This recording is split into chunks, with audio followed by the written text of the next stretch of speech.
પાઠ 3 જુમો ભીસ્તી.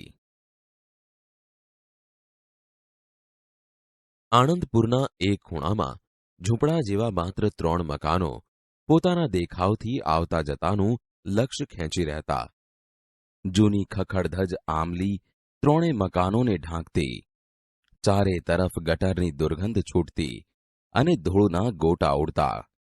પતરાના, પાટિયાના અને ગુણિયાના એમ અનેક રંગી થીંગડા મારેલી ખડકી ખુલ્લી રહેતી.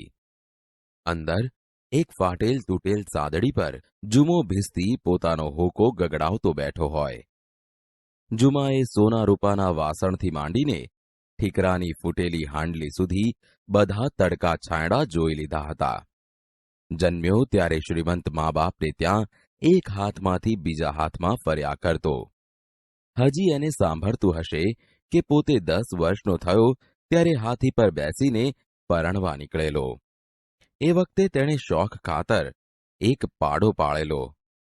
આજ અનેક રંગો જોયા પછી બંને જણા વેણુ અને જુમો સાથે રહેતા. વેણું નામ વિચિત્ર હતું, પણ જ્યારે પૈસાની છોડ આંગણે રેલાતી ત્યારે જુમાને અનેક મિત્રો હતા. તેમાંથી કોઈક સાહિત્ય રસિક હિન્દુ મિત્રે પાડાને આવું કુમળું વેણું જેવું નામ આપી દીધેલું. પછી તો એ ચાલ્યો. જુમો લક્ષાધિપતિ હતો, ભિખારી બની ગયો, વળી ચડ્યો, પાછો પડ્યો અને આજે છેવટે આ 3 તૂટેલા ઝૂંપડામાં એનો બધો સામાન સચવાઈ રહેતો. એકમાં વેણું બંધાતો, વચ્ચે બારણું હતું, તેમાંથી શેઠ ને નોકર આખો દિવસ એકબીજાની સામે જોઈને બેસી રહેતા. અને ત્રીજા ઝૂંપડામાં ઘાસ ભરાતું. અનેક મિત્રો આવ્યા, ગયા, મળ્યા અને ટક્યા. માત્ર જુમો અને વેણું બાળપણથી આજ સુધી અખંડ રહ્યા હતા. આજ હવે વેણુની પીઠ ઉપર મોટી મોટી મશક ભરીને જુમો સવારના 5 વાગ્યામાં નીકળતો. વેણુની ઘંટડી ધીમે વાગતી હોય ને જુમો એકાદ ગઝલ કે ગીત લલકારતો ચાલ્યો જતો હોય. બારણે બારણે પાણી ભરી દીધા પછી શેઠ ને નોકર બંને પાછા વળતા. જુમાએ 1 પૈસાના ગાજર કે બહુ તો ટામેટા કે ભાજી પોતાના શાક માટે અને બથ ભરીને ગદબ જેને વેણું પાછળથી ખાતો આવતો હોય પાડા માટે લીધા હોય. બસ આ હંમેશાની ખરીદી. આ જીવનને આટલું કામ. એથી વધુ ક્યારેય કરવું નહીં. કોઈ વધુ કામ આપે તો લેવું નહીં, ને ઘરાક હોય તેમાંથી ઘટે તો બીજાને ઘરાક થવા કહેવું નહીં. બપોરથી માંડીને છેક સાંજ સુધી જુમો હોકો ગગડાવ્યા કરતો અને તેના સંગીતમાં લીન થતો હોય તેમ પેલો પાડો પણ માખીને ઉડાડવા કાન ફફડાવતો આંખ મીચીને ઊંઘતો હોય કે જાગતો સૂતો હોય. શેઠ ને નોકર બપોરથી સાંજ સુધી સામસામે એકબીજાને નિહાળ્યા કરતા. છેક સાંજે બંને મિત્રો ફરવા નીકળતા અને નદીના કાંઠા સુધી જઈ પાછા વળતા. વખતે સવારે કામ થોડું હોય તો સવારે પણ નીકળી પડતા. એક દિવસ સવારે 5 વાગે આ પ્રમાણે બંને ફરવા નીકળ્યા. જુમાનો વિચાર હતો કે પાડો થોડું ઘણું ચરે તો સારું, પણ વેણુને એમ લાગ્યું કે એમ બહાર ખાતા ફરવું એ ગૃહસ્થાઈના લક્ષણ નહીં. એટલે જુમો ખવડાવવાનું કરે તો પણ પાડો રણકીને સામો ઊભો રહે અને ના નહીં ખાવું એમ સ્પષ્ટ સંભળાવી દે. અંતે જુમો થાક્યો. ચાલ અત્યારે ઘરે જઈને ખાજે, તને પણ લાડ કરવાની ટેવ પડી છે. વિજય થયો હોય તેમ પાડો આનંદમાં રણક્યો. પોતાના પૂંછડાને બરડા પર પછાડ્યું ને જુમાની સામે જોઈ કાન ફફડાવી રણક કરતોક તે ચાલ્યો. જીતના આનંદમાં પહેલા તો એ થોડુંક દોડ્યો. જોજો, હવે પાછો વાળું કે દોડવાનું છે? જુમાએ મોટેથી ઠપકાથી બૂમ પાડી, પણ તે પહેલા વેણું તો રસ્તે ચડી ગયો હતો. રસ્તામાં આડે રેલવેની સડક હતી. જરાક ઉતાવળે ચાલતા પાડાનો પગ રેલના 2 પાટાની વચ્ચે આવી ગયો. પગને કાઢવા તેણે પ્રયત્ન કર્યો, પણ ફોગટ ધબ દઈને નીચે બેસી ગયો ને જેમ જેમ પગ કાઢવા પ્રયત્ન કર્યો તેમ તેમ વધારે ને વધારે ભરાતો ગયો. જુમો પાછળ હતો.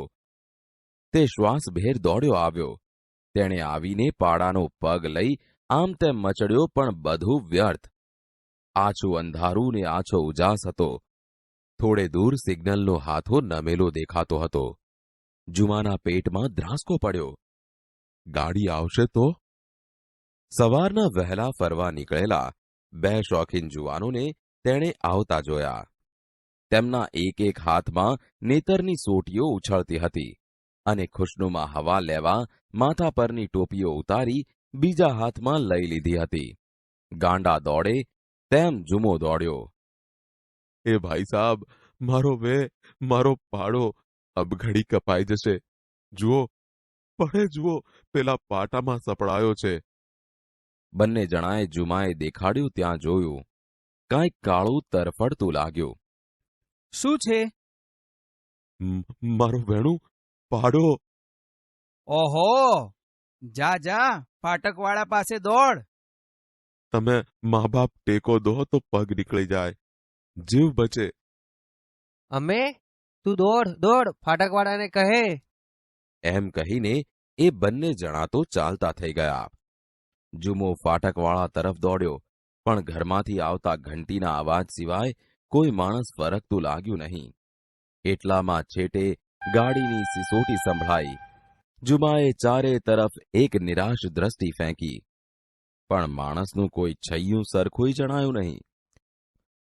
તેણે ઝડપથી દરવાજાની સાંકળ ખખડાવી. ઘંટીના અવાજમાં તેનો સાદ સંભળાય તેમ હતું નહીં. તેણે જોરથી બારણામાં પાટું માર્યું. એ કોણ? એ ચાલો ભાઈ બહેન, સિગ્નલ ફેરવો, મારું જનાવર કચરાઈ જશે. ઘેર કોઈ ભાઈ માણસ નથી? દોડો, મારું જનાવર કપાય છે.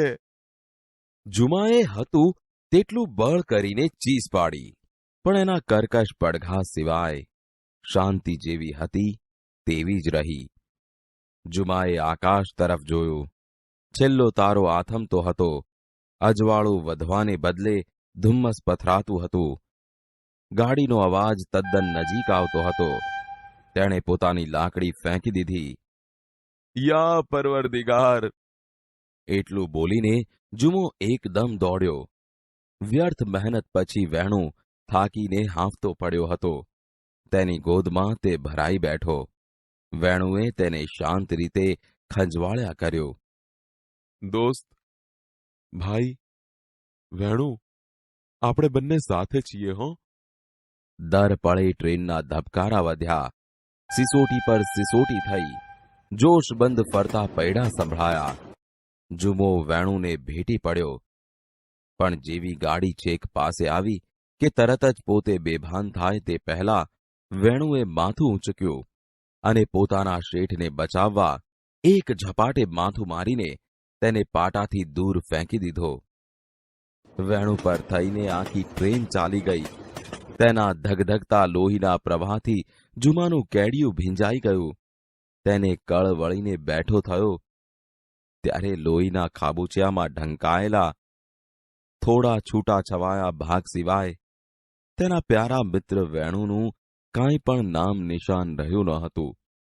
હજી પણ હંમેશા જુમો સવારમાં જ એકલો, અશાંત એ રસ્તે ફૂલ લઈને આવતો દેખાય છે અને એના એક માનીતા પથ્થર પર ફૂલ મૂકીને વેણું, વેણું, વેણું એમ 3 બૂમ પાડીને ચાલ્યો જાય છે. ભાષા સજ્જતા. બાળ દોસ્તો, ધોરણ 7માં તમે વિધાન વાક્ય, નિષેધ વાક્ય, ઉદ્ગાર વાક્ય અને પ્રશ્નાર્થ વાક્ય વિશે સમજ મેળવી ચૂક્યા છો. તમને એ પણ ખબર છે કે વાક્યોમાં કર્તા, ક્રિયાપદ અને કર્મ એમ 3 મુખ્ય પદો આવે છે. વાક્યમાં પ્રયોજાતા આ 3 પદોમાં કોની પ્રધાનતા છે તેને આધારે વાક્યના 3 પ્રકાર પાડી શકાય છે. 1. કર્તરી પ્રયોગ, 2. કર્મણી પ્રયોગ અને 3. ભાવે પ્રયોગ. આ ઉપરાંત પ્રેરક વાક્ય રચના પણ થતી હોય છે. કર્તરી પ્રયોગ. બાળ દોસ્તો, હવે આપણે કર્તરી પ્રયોગ વિશે શીખીશું. કર્તરી પ્રયોગમાં કર્તાની પ્રધાનતા હોય છે, જેમાં કર્તાના લિંગ વચન મુજબ પ્રત્યયો ગોઠવાયેલા હોય છે. ઉદાહરણ જુઓ. જુમાએ શોખ ખાતર એક પાડો પાળ્યો. જુમો ભીસ્તી પોતાનો હોકો ગગડાવતો. મહાનલે એક ચિનગારી આપી. તેણે મોટેથી બૂમ પાડી, કોઈ દાંત વગર ખાઈ શકે ખરું? આ ઉદાહરણમાં જુમાએ, જુમો, મહાનલે, તેણે, કોઈ વગેરે શબ્દો કર્તા છે. તે મુજબ પ્રત્યયો ઓ, એ, ઈ લાગ્યા છે. જે કર્તરી પ્રયોગ સકર્મક હોય તેનું કર્મણી પ્રયોગમાં અને અકર્મક હોય તેનું ભાવે પ્રયોગમાં રૂપાંતર કરી શકાય છે. કર્મણી પ્રયોગ. બાળ દોસ્તો, હવે આપણે કર્મણી પ્રયોગ જોઈશું. કર્મણી પ્રયોગમાં કર્મની પ્રધાનતા જોવા મળે છે તથા સકર્મક વાક્ય રચના હોય છે. તેમાં કર્મના લિંગ વચન મુજબ પ્રત્યયો ગોઠવાયેલા હોય છે. ઉદાહરણ જુઓ. જુમાથી શોખ ખાતર એક પાડો પળાયો. બીજું વાક્ય જુઓ. મહાનલ તરફથી એક ચિનગારી અપાઈ. કર્મણી પ્રયોગમાં કેટલીક વાર કર્તા વગરની વાક્ય રચના પણ જોવા મળે છે, એટલે કે કર્તાનો લોપ થયો હોય તેવા વાક્યોનો ઉપયોગ થાય છે. ઉદાહરણ જુઓ. દાંત વગર કાંઈ ખવાય? આ વાક્યમાં કર્તા જાણી શકાતો નથી. ભાવે પ્રયોગ.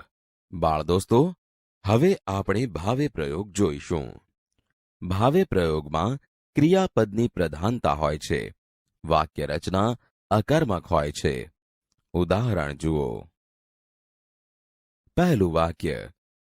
જુમાથી સવારમાં ફરવા નીકળાયો. બીજું વાક્ય. તેનાથી મોટેથી બૂમ પડાઈ. ત્રીજું વાક્ય. તેનાથી એકદમ રસ્તા તરફ દોડાયો. પ્રેરક વાક્ય પ્રયોગ. બાળ દોસ્તો, હવે આપણે પ્રેરક વાક્ય પ્રયોગ જોઈશું. ક્રિયાપદમાં જ્યારે ક્રિયા કરવા માટે પ્રેરવાનો અર્થ હોય ત્યારે પ્રેરક વાક્ય રચના બને છે. પ્રેરક વાક્ય રચનામાં ક્રિયાપદનું પ્રેરક રૂપ વપરાય છે. ઉદાહરણ જુઓ. અહીં સાદું વાક્ય જુઓ, તેનું પ્રેરક કેવી રીતે બને છે તે સમજો. પહેલું વાક્ય. જુમો બૂમો પાડે છે. આ સાદું વાક્ય છે. તેનું પ્રેરક વાક્ય બને છે. જુમો લોકો પાસે બૂમો પડાવે છે. બીજું વાક્ય. અક્ષય લેસન કરે છે. આ વાક્ય સાદું વાક્ય છે. તેનું પ્રેરક વાક્ય બને છે. અક્ષય લેસન કરાવે છે.